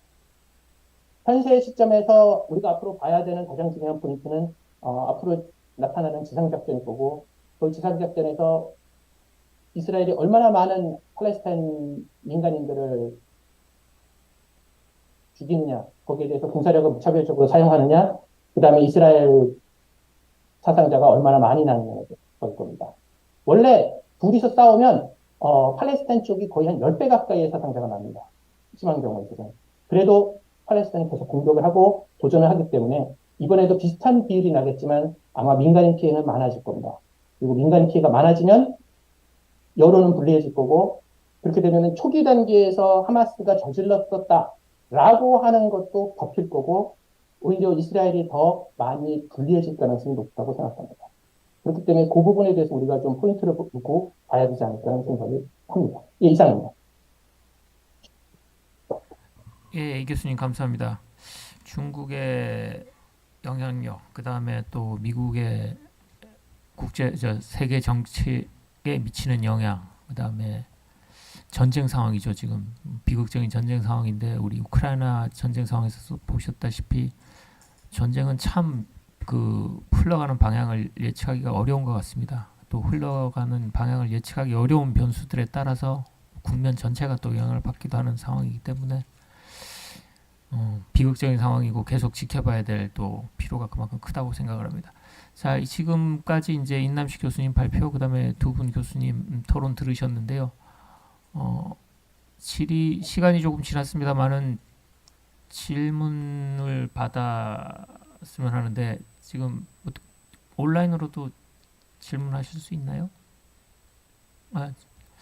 지금 오늘 이 자리에 오신 우리 참석자들 중에서 혹시 일단 질문 있으신 분? 네.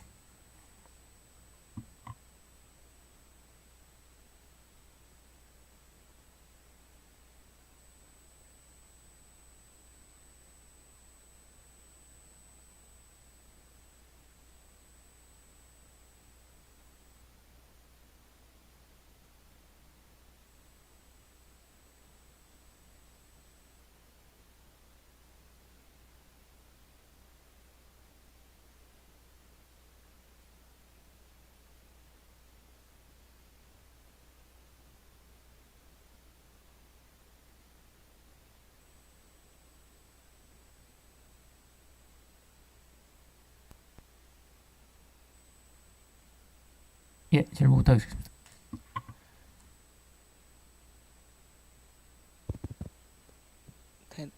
네네.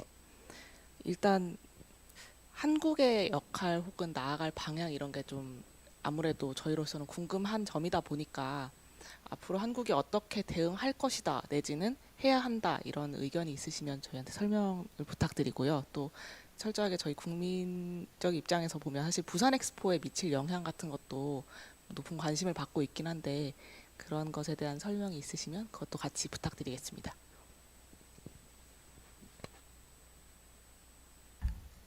저 질문은 우리 임 교수님께서. 네, 글쎄요. 일단 이런 어떤 저희가 보지 못했던 패턴의 비극을 보면서 사실은 이런 아픔에 대해서는 국제사회와 같이 공조를 해야 된다고 하는 점을 계속 좀 짚어봐야 될 것 같고요. 지금 일단 우리가 중동의 역내에 있는 당사국은 아니기 때문에 사실은 아주 구체적으로 이 문제에 대해서 직접적인 어떤 포지션을 정하거나 하긴 좀 어렵다고 봅니다. 다만 이런 비극의 악순환을 막기 위한 국제사회의 연대에 동참한다고 하는 원칙 같은 것들을 좀 명확히 할 필요가 있고 다자 무대에서 이런 이슈들은 특히 이제 우리가 내년부터 유엔 안보리 이사국으로 들어가기 때문에 머리를 맞대면서 우리 입장을 조금씩 더 국제사회와 맞게 조율해가는 게 저는 맞다고 생각을 합니다. 글쎄요, 이게 뭐 엑스포에 어떤 영향을 미칠지는 제가 지금 단계에서 뭐라고 말씀드릴 수는 없을 것 같은데 제가 보기엔 뭐 크게 상황과 판도에 아주 뭐 엄청난 변화를 가져올 거라고 보진 않습니다. 그리고 그렇게 뭐 이제 혹자는 사우디 입장에서는 중동이 전장으로 만약에 바뀌게 되면 유치에 좀 어려움이 있는 거 아니냐 이런 예측을 하기도 하는데 사우디 입장에서는 아직 그런 우려나 이런 것들을 명시적으로 생각하는 것 같지는 않고요. 오히려 저는 조금 다른 얘기긴 한데 사우디의 무함마드 빈 살만 왕세자가 지금 의욕적으로 추진하고 있는 국가 개조 프로젝트의 가장 상징적인 사업이 네옴 신도시 사업인데요. 네옴 신도시 사업 같은 경우에 그 위치가 사우디아라비아 서북 쪽에 있는 타북이라고 하는 곳인데 그게 바로 홍해 앞에 아카바만 앞에 그러니까 이집트 이스라엘과 이렇게 같이 묶이는 지역이라고 보시면 됩니다. 따라서 그 지역의 불안정성이라고 하는 게 네옴에 미칠 영향 같은 것들을 오히려 사우디 입장에서는 조금 우려를 하고 있을 가능성이 있어서 역설적으로 오히려 이 상황을 진정시키는데 더 좀 관심을 기울일 가능성이 있다. 왜냐하면 지금 걸프 왕정 국가들 같은 경우에는 빠른 시간 내에 석유 시대 이후를 준비하면서 국가의 생존을 바꾸어 나가는 이 내부 개혁 프로젝트가 너무 중요한데 자꾸 이런 팔레스타인 문제나 이스라엘 문제에 발이 묶이면서 이게 불안한 상황이 돼버리면 당장 투자부터 막히게 되기 때문에 어쩌면 조금 시간을 두고 보면서 빈 살만 왕세자 같은 경우에는 좀 안정자 역할을 아랍을 이끌면서 좀 할 가능성이 있습니다. 엑스포는 제가 아주 구체적으로 어떤 직결 사안이 있는지는 잘 모르겠습니다.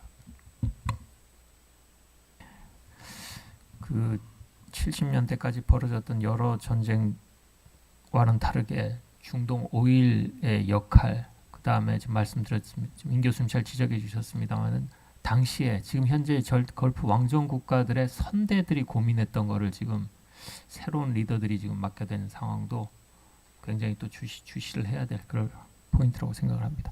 자, 다른 질문 있으신 분? 예.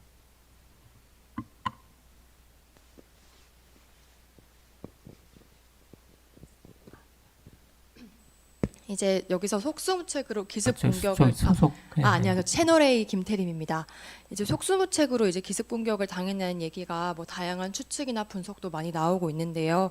이제 교수님도 아까 말씀해주시길 하마스의 기동력을 오평가했다, 뭐 이런 지적도 해주셨고, 뭐 이스라엘 내부 분열 배경도 설명을 해주셨는데 이 외에도 외신에는 중동 화해 분위기로 안일했다거나 휴민트가 허술했다 이런 얘기도 많이 나오고 있는 것 같습니다.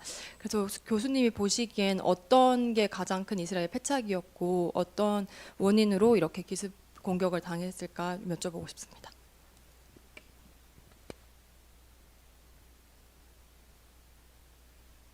이스라엘의 소위 정보 우리가 그냥 정보 커뮤니티라고 하는데 가장 중요한 게 이제 해외 정보를 맡고 있는 모사드가 있고, 그다음에 국내 정보를 맡고 있는 신베트가 있고, 그다음에 이제 국방부 소속의 아만인가요? 거기 이제 그 삼각축으로 이루어지고 있고요. 상대적으로 그 정보 커뮤니티는 보통 격벽이 처 있기가 쉬운데 이스라엘은 그게 잘 정보의 소통이 잘 이루어지고 있긴 합니다.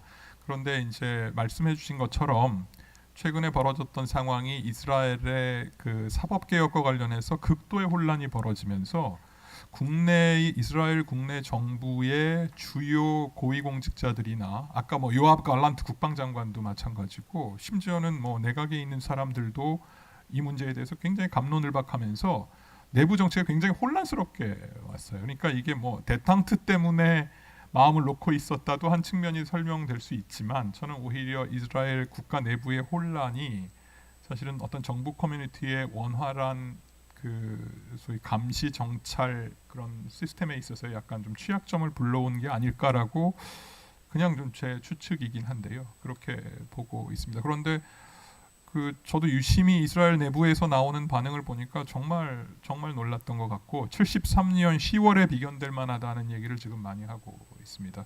근데 제가 조금 조심스러운 건 이 경우에는 반드시 73년 10월에 욤키푸르 전쟁 끝나고 나서 일종의 반성적 성찰을 통해서 국가의 정보 시스템이 확 바뀌거든요.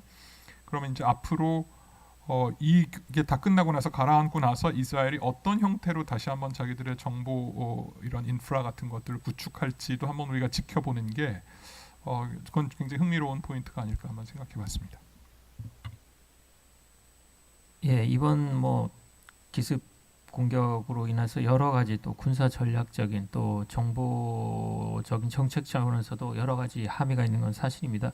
온라인으로도 비슷한 질문을 해주셨는데요. 예, 임 교수님 답변 잘 들었습니다. 혹시 다른 질문? 예.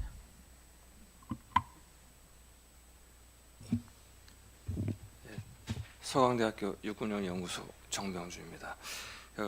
저기 교수님께서 이제 이 사건은 이미 일어난 것이고 그리고 앞으로 이제 관심 있는 것은 이제 시나리오랑 각국의 대응이 가장 중요하지 않겠습니까? 그래서 이제 교수님께서 써주신 그 글에 속전 단기 시나리오를 가장 먼저 써주셨는데 이것을 아마 마음속에 두시고 쓰신 것 같기도 한데요. 여기서 가장 핵심은 인질 구출이라고 하신 것 같은데 과연 이스라엘 IDF가 지금 특수부대가 두 부대 반 대대 1개 정도 대대밖에 없는데 과연 150명 이상의 인질을 납치해 갔는데 이것을 대대의 작전 중대가 3개밖에 없는데요. 그럼 3개 이상의 인질 구출 작전을 과연 수행할 수 있을 것인가? 150명을 150군데로 나눴을 때는 어떻게 할 것인가? 그래서 과연 인질 작전 구출 작전이 현실성이 있는가에 대해서 제가 좀 궁금해서 질문을 드려봅니다. 네, 제가 이스라엘 정보 전문가도 아니고 또 인질 구출 전문가도 아니라 이게 설명하기가 조금 어려운데 말씀하신 것처럼 굉장히 좀 어려운 상황이긴 합니다. 아까 제가 이근욱 교수님 토론을 들으면서 조금 섬찟했던 게 이게 이런 욤키푸르 다음 날까지 타격을 준비하고 그리고 상상할 수 없을 만큼 그러니까 트럭 같은 것들을 몰래 숨어가지고 벽 쪽에다 옮겨놨다가 적의 눈을 딱 막 이스라엘의 눈을 차단하고 나서 뚫어가지고 들어와서 사람들 납치해 간 거잖아요. 그러니까 이건 엄청나게 오랫동안 준비하고 계획된 거였는데 그 다음 150명 인질을 데려다 놓고 이거 어떡하지 하고 있을 리는 없을 것 같고 그렇죠. 가장 어떤 형태로는 자기들이 교활하게 분산 배치해 놓고 아마 이제 게임을 할 준비를 하고 있다는 생각이 이제 얼핏 들었고요. 그렇다면 이스라엘 입장에서는 더 어려워지는 게임을 하겠죠. 그래서 사실은 말씀하신 것처럼 이런 어떤 그 인질 구출의 인프라나 그 능력에 대해서 제가 잘 아는 바는 없지만 아마 굉장히 어려움이 있을 겁니다. 그래서 많은 사람들이 얘기하는 게 저도 거기에 일부 동의를 하는데 아까 최 교수님께서 이제 저랑 생각이 다르다고 하신 부분은 저런 생각이 같으신 거예요. 그러니까 저는 초기에는 굉장히 강경한 진압 작전을 하고 그 다음에 그거를 통해 가지고 나름대로 이스라엘 국민들이 보기에 정부가 저 정도까지 하는구나 하는 선까지는 보여줘야 한다고 생각을 하고 그러나 상황이 계속될 때 150명에 가까운 인질들이 다치거나 죽어가는 상황을 계속 보게 된다면 그 어떤 정부도 처음에는 아주 호기롭게 그런 보복 공격을 할 수 있지만 나중에 국내 여론이 그걸 감당할 수 없는 상황이 되기 때문에 저는 오히려 구출 작전에 대한 아주 강력한 어떤 그 개입보다는 세 번째 시나리오에 조금 방점을 두고 있어서 초기 단계에서는 아주 세게 들어가고 일종의 쇼케이스를 딱 만들어주고 그 분노를 표출하되 다만 그 이후에는 인질의 그 피해를 최소화하는 아주 장기적인 그런 게임을 막후에서 하지 않을까라는 생각을 해봤습니다. 한 가지 제가 소회를 말씀드리면 이번 같은 경우에는 지금 굉장히 세게 나오거든요. 어떤 사람들은 인질의 희생을 감수하더라도 우린 할 일을 해야 된다고 주장을 하는데, 그러나 옛날에 우리 그 샘물교회 피랍 사건 났을 때 그때 이스라엘의 그런 인질 문제를 전공하는 전문가와 제가 급히 대화를 한 적이 있었습니다. 너네는 테러리스트들과 협상 안 하냐? 이게 하나의 일종의 테러, 저런 탈레반 같은 민간인을 납포한 이런 사람들과 협상하는 거는 국제사회에서 맞기 때문에 안 한다 이렇게 했는데 알듯 말듯한 표현을 했습니다. 그러니까 한다 안 한다를 말 원칙적으로는 절대로 하지 않는다. 그러나 동시에 우리는 우리 국민들을 구출해내기 위해서는 무엇이든 한다. 이런 표현을 하면서 애둘러서라도 뭔가 자기들이 할 수 있는 그런 매뉴얼 같은 게 있다고 하는 느낌을 줬거든요. 저는 이것도 좀 예외는 아니라고 생각을 하고요. 저는 오히려 이 과정에서 시간을 두면서 그 상징적인 하마스의 지도자들 처단 같은 것들을 계속 보여주되 150명을 구하기 위한 작전은 굉장히 오랫동안 끌고 갈 가능성이 있다고 생각을 합니다. 협상이 되겠죠. 예, 뭐 전쟁의 양상에 따라 좀 달라질 수 있습니다만은 지금 돌아가는 양상을 보면 지적해 주신 바와 같이 시간과 양측 모두 다 시간과의 싸움, 또 동시에 선동을 어느 쪽이 더 효과적으로 극적으로 하느냐에도 또 큰 영향을 받을 것 같습니다. 자, 다른 질문 또 지금 온라인으로 간단하게 들어온 게 이게 임 교수님한테 가야 될 것 같은데요. 이번 이 사태가 반유대주의에 미치는 영향하고 UAE하고 카타르는 영내 주요 국가인 중에서 UAE하고 카타르는 어떤 행보를 보일지 궁금하다는 질문이 접수했는데 잠시. 또 아무래도 아까 계속 얘기가 나왔던 것처럼 아랍의 주요 정부들은 상황이 악화되는 것을 결코 좋아하지 않을 겁니다. 그리고 상황이 점점 악화되더라도 최대한 이스라엘과의 관계를 유지하려고 아마 UAE는 그런 그 아랍 국가들은 포지션을 잡을 텐데, 다만 지금 문제가 되는 거는 그 대중들 저잣거리의 정서입니다. 사실은 권력을 잡은 사람들과 저잣거리의 정서는 아랍에 상당히 다릅니다. 그러나 이 아브라함 협정 같은 게 가능했던 이유는 UAE나 또는 바레인이나 뭐 수단은 지금 막 내전이 굉장히 혼란스러우니까 그렇다고 치더라도 모로코 같은 경우에는 강력한 리더십이 있는 군주제였기 때문에 가능했습니다.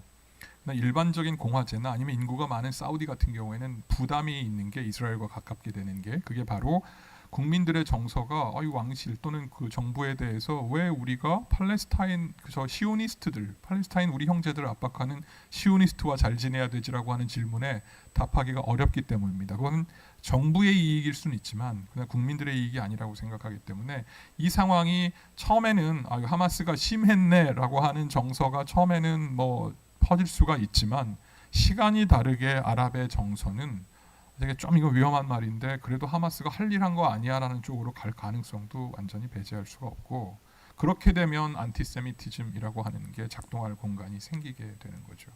그래서 저는 이스라엘이 참 딜레마라고 생각해요. 강경하게 안 할 수는 없으니까 해야 되는데 그게 하루가 갈수록 사실은 장기를 갉아먹듯 자기들이 그동안 20년 동안 해왔던 포석, 아랍 하나하나 친구를 만들면서 접경 지역의 적을 조금씩 밀어내는 프로젝트였거든요. 우리가 이거를 strategic depth, 즉 전략적 심도라고 하는데, 전략 심도를 지금 어디까지 밀어놨냐면 페르시아 걸프까지 밀어놨어요. UAE랑 손을 잡으면서. 그러니까 이란 코앞에 이스라엘이 와서 작전을 해도 하나도 이상할 수 없는 상황까지 다 만들어놨는데 이게 다시 요르단까지도 들썩이고 이집트까지도 반 이스라엘 정서가 심해지게 되면 79년으로 돌아가야 되는, 94년으로 돌아가야 되는 상황이 발생하게 되는 거죠.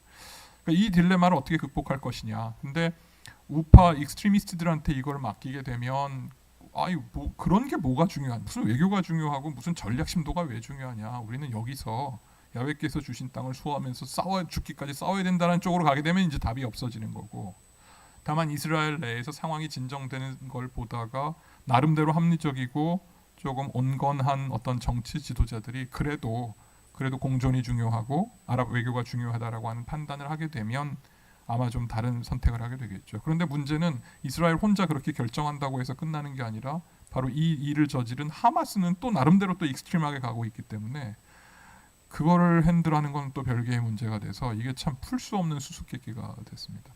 모두에 제가 퍼즐이 하나 있다고 했고 어제 소장님과 그 퍼즐이 뭘까 궁금했는데 우리 최 교수님께서 말씀하시는 걸 들으면서 퍼즐이 풀렸고 또 우리 이근욱 교수님 말씀하신 걸 들으면서 퍼즐이 풀렸습니다. 근데 둘 다 다른 그림이 그려졌다는 생각이 들었습니다. 우리 최 교수님은 이게 심리적인 일종의 그 광신주의 같은 것들이 앞뒤 안 가리고 사건을 저지른 그런 케이스로 봤고 우리 이근욱 교수님은 하마스가 사건을 저지르고 나서 훨씬 더 어떤 의미에서는 극악한 또는 더 비극적인 사건을 준비하면서 존재감을 드러내고 목소리를 높이려고 한다고 하는 다 다른 견해를 가지고 있는 어떤 이런 생각을 하게 돼서 무척 흥미롭고 또 생각할 거리가 많다고 생각합니다.